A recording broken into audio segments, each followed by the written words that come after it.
Baik, untuk pemaparan hasil orientasi berikutnya, Bapak mohon waktu dan tempat saya persilakan.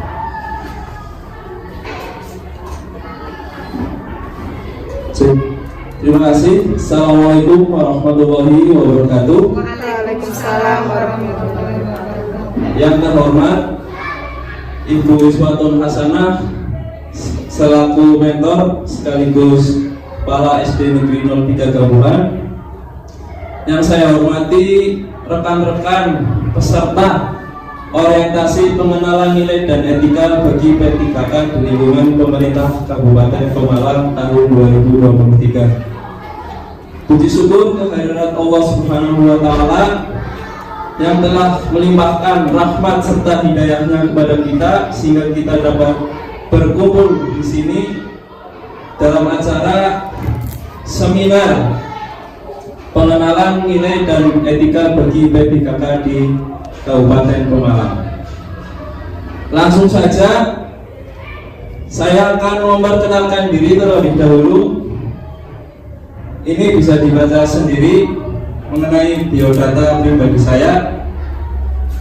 Nah, instansi saya ada di SD Negeri 04 Sirmang. Itu sama juga dengan riwayat pendidikan saya. Berarti saya itu alhamdulillah kerja di sekolah. Ya, masa hasil saya seperti itu. Ya, selanjutnya.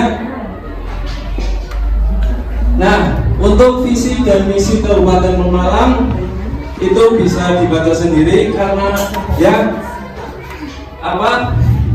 dari semua peserta mungkin sama ya karena di bagian wilayah Kabupaten Pemalang. Nah, pada dasarnya atau yang lebih penting, kita sebagai ASN P3K di Kabupaten Pemalang harapannya bisa mewujudkan visi dan misi Kabupaten Pemalang seperti itu. Next. Nah, ini untuk visi dan misi SD Negeri 04 Sirmang. Visinya yaitu mewujudkan peserta didik berakhlak mulia, unggul dalam prestasi, terampil dan berwawasan global. Untuk misinya yaitu yang pertama menanamkan keyakinan atau akidah melalui proses pembelajaran dan pengamalan ajaran agama. Yang kedua, mengoptimalkan proses pembelajaran dan bimbingan secara efektif, inovatif dan menyenangkan. Yang ketiga, mengembangkan proses pembelajaran dengan keterampilan sesuai dengan kemampuan peserta didik. Yang keempat, mengembangkan pengetahuan di bidang iptek, bahasa, olahraga, dan seni budaya sesuai dengan bakat, minat, dan potensi siswa melalui teknologi informatika dan komunikasi. Selanjutnya yaitu menjalin kerjasama yang harmonis antara warga sekolah dan lingkungan. Yang selanjutnya menciptakan suasana kondusif untuk mengoptimalkan pelaksanaan seluruh kegiatan sekolah. Yang terakhir, mengembangkan budaya kompetitif bagi siswa dalam upaya peningkatan prestasi. Nah, karena di dalam seminar itu yang paling penting adalah konsep rencana hasil kerja. Nah, konsep rencana hasil kerja yang akan saya lakukan 5 tahun ke depan itu saya gambarkan ini adalah hasil kerja, rencana hasil kerja dalam kurun waktu 1 tahun mendatang. Nah, yang pertama itu ada mengembangkan modul ajar, kegiatan pembelajaran dan administrasi guru. Yang kedua ada aktivitas pengembangan diri. Yang ketiga ada proyek penguatan profil pelajar Pancasila, dan outputnya diharapkan sebagai seorang ASN dapat menerapkan nilai-nilai berakhlak. Nah, untuk rencana hasil kerja yang pertama yaitu mengembangkan modul ajar, kegiatan pembelajaran dan administrasi guru.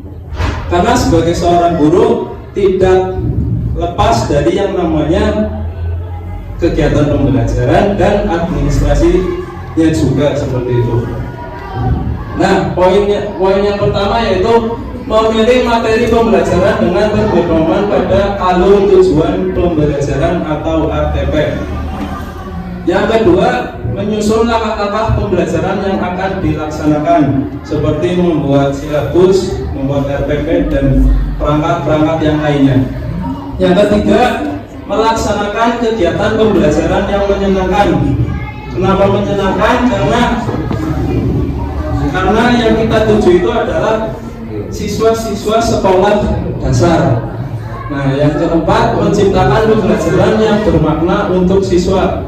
Yang terakhir, menyelesaikan administrasi guru dengan tepat waktu. Nah, bukan hanya pembelajaran yang kita lakukan, tapi administrasinya juga harus tepat waktu. Terus yang kedua ada aktivitas pengembangan diri. Yang pertama, poin pertama yaitu adalah menetapkan tujuan, merencanakan dan mengambil inisiatif. Kenapa inisiatif? Karena sebagai seorang guru tentunya kita harus punya inisiatif sendiri, punya keinginan sendiri tanpa disuruh, karena ada persyaratan untuk misalnya poin-poin yang ditentukan oleh atasan seperti itu.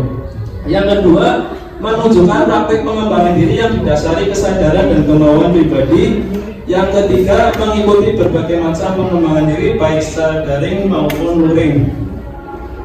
Selanjutnya, yang ketiga adalah menerapkan proyek penguatan profil pelajar Pancasila. Yang pertama, pendidik melakukan asesmen diagnostik terhadap kondisi dan kebutuhan peserta didik. Yang kedua, pendidik menyusun modul proyek berdasarkan komponen yang disarankan. Tentunya modul proyek ini harus sesuai dengan kondisi siswa yang ada di lingkungan sekolah. Yang ketiga, melakukan evaluasi dan pengembangan modul. Itu pengembangan modul setiap tahunnya insya Allah bisa dikembangkan. Selanjutnya, nah outputnya untuk masing-masing rencana kerja yang akan saya lakukan 5 tahun ke depan, berharapnya kita bisa mewujudkan suatu kerja ASN yang berakhlak, ada berorientasi pelayanan, loyal, harmonis, akuntabel, adaptif, kolaboratif, dan kompeten. Nah, ini ucapan terima kasih saya kepada rekan-rekan sudah bekerja sama dengan baik, dan terima kasih juga kepada Ibu Mentor sudah membimbing saya dengan sangat baik. Nah, untuk selanjutnya saya kembalikan ke moderator. Baik, terima kasih. Untuk sesi berikutnya tanya jawab. Mohon untuk Bapak Ibu barangkali ada pertanyaan disilakan.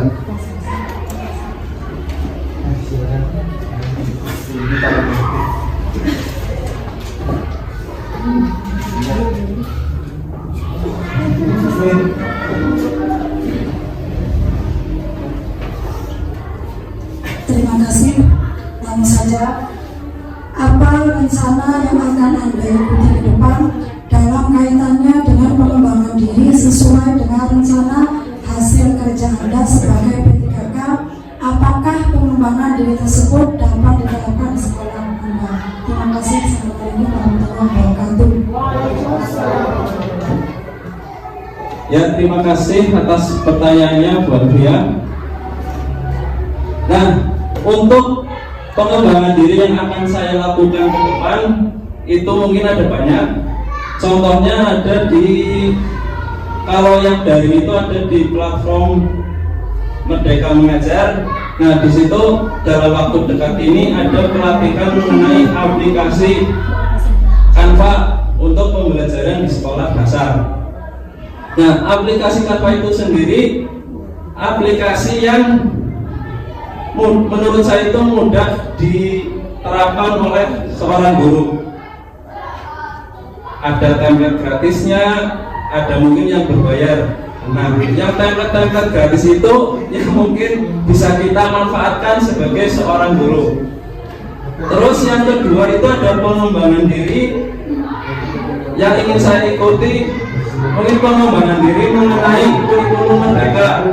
Nah, karena bagi saya sebagai seorang guru harus lebih mengenal lagi kurikulum Merdeka itu, karena saya jujur saja belum sepenuhnya mengetahui bagaimana kurikulum Merdeka itu diterapkan seperti itu. Nah, berarti untuk kedepannya saya akan mengikuti pengembangan diri secara daring atau luring. Nah, tadi yang Ibu Alia katakan apa bisa diterapkan di sekolah dasar? Tentu saja bisa. Nah, karena teknologi kita semakin maju, semakin berkembang, apalagi untuk siswa di zaman sekarang. Nah,